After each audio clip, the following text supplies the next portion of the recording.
પશ્ચિમ બંગાળના મુખ્યમંત્રી મમતા બેનર્જીનો ભાજપ પર ગંભીર આરોપ। ગુજરાતથી નકલી મતદારો લાવી ભાજપ દિલ્હીમાં જીત્યું છે। આ પ્રકારનો સનસનીખેજ ગંભીર આરોપ મમતા બેનર્જીએ લગાવ્યો।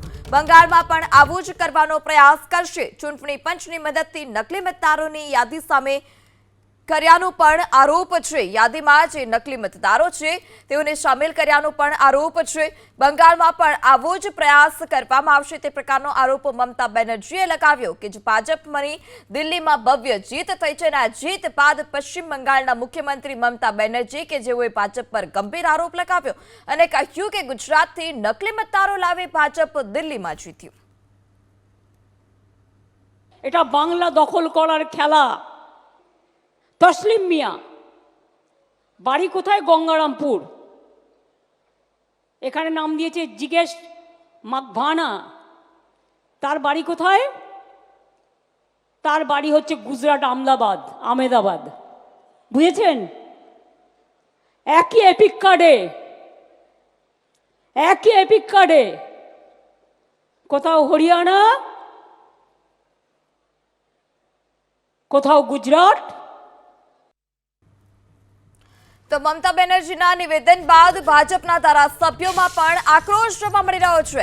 ગુજરાતી નકલી મતદારોના નિવેદન મુદ્દે ભાજપના ધારાસભ્યો લાલગોમ અલ્પેશ ઠાકોરે મમતા બેનર્જી પર પ્રહાર કર્યા। પશ્ચિમ બંગાળમાં હાર ભાળી જતા જ આવા નિવેદનો કરે છે તે પ્રકારની વાત પણ અલ્પેશ ઠાકોરે કરી। અલ્પેશ ઠાકોરે વધુમાં કહ્યું કે સારું શાસન આપવાને બદલે મમતા અરાજકતા ફેલાવે છે। ભાજપ ધારાસભ્ય સીજે ચાવડાએ પણ મમતાને જવાબ આપ્યો। મમતા બેનર્જી વિપક્ષી નેતાઓ પહેલા ઈવીએમ પર સવાલ ઉઠાવતા હતા। પશ્ચિમ બંગાળમાં સરકાર હોવાથી મમતા ઈવીએમનું નામ લઈ શકે તેમ નથી।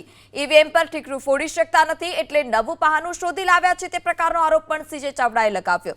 ગુજરાતથી નકલી મતદારો લાવી દિલ્હીમાં ચૂંટણી જીત્યાનો મમતાનો આરોપ હતો।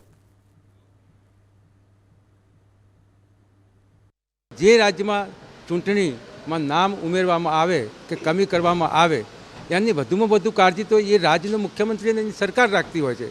તો એનો મતલબ કે બંગાળમાં કયા પ્રકારનું શાસન ચલાવે છે તે આવી વાત કરવી પડે એટલે બિલકુલ વાહિયાત વાત છે।